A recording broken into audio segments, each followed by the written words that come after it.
Welcome to the AL.com film room. I'm Justin King here with John Parker Wilson.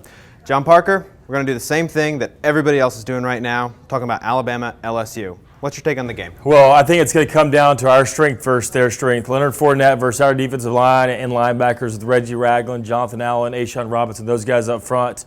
So it'll be a battle in trenches, maybe a little weather coming in the game, but a lot riding on this game with the SEC West implications. As it usually does toward the end of the season, these two teams are at the top of the poll, so a lot riding on this game. John Parker, LSU, 7-0. It's not hard to figure out why they're 7-0. They're riding on the shoulders of their Heisman frontrunner, Leonard Fournette.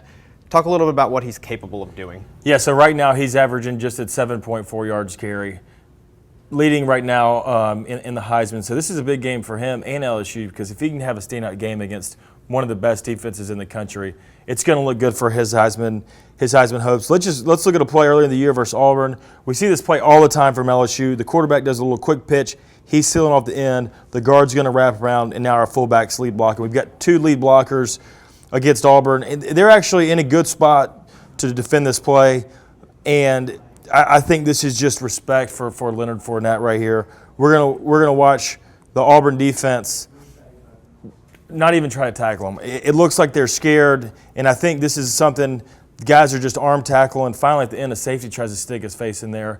But I think the respect that he gets from these guys on defense is just the way he runs over people. So Alabama's got to come to the point of attack and take the attack to the offense. We can't sit back and let this guy try to make moves or try to run around because he is talented. He's got a lot of power and a lot of speed and can definitely make guys miss tackling. Yeah, that safety was a Michigan transfer, so maybe he hadn't heard who Leonard Fournette was quite yet.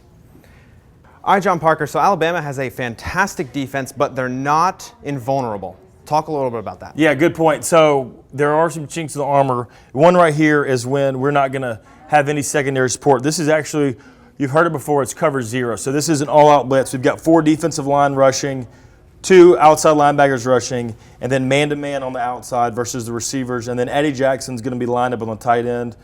We'll see when the ball snapped how when the tight end blocks down Eddie Jackson's, now he's out of the play, and now this is all about angles. With no safety help over the top, when they're blitzing, it is about angles. And we're out of place early. They get to the edge, have some speed, have some good blocking downfield. But we'll see right here, tight end's blocking down.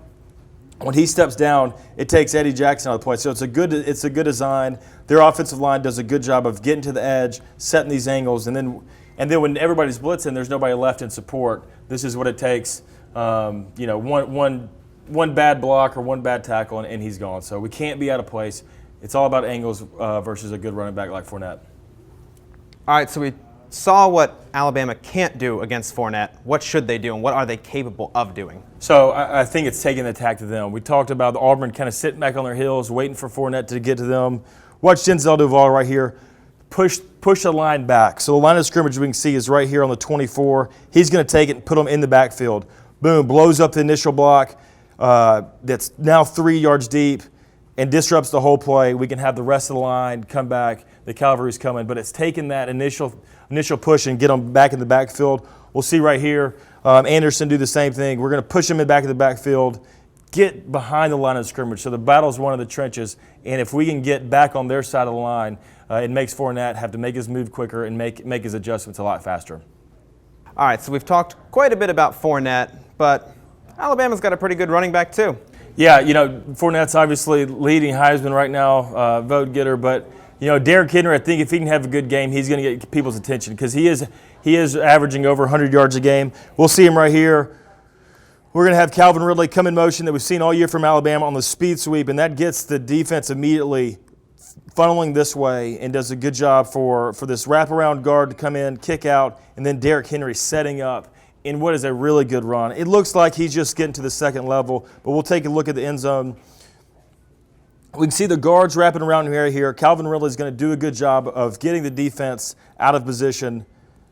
But then let's look at Derrick Henry. As he comes in, he pushes the hole. So he's going to set up this safety.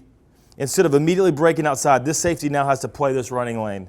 And when he does that, Derrick Henry sets it up, then he can break out, and then it's a foot race, and he's faster than the secondary right now. So he does a good job of pressing the hole, setting up his blocks, uses his guys downfield. He knows where the hole's at. He just lets it develop, and that's just him being athletic, good running back, eyes downfield, seeing the running lanes.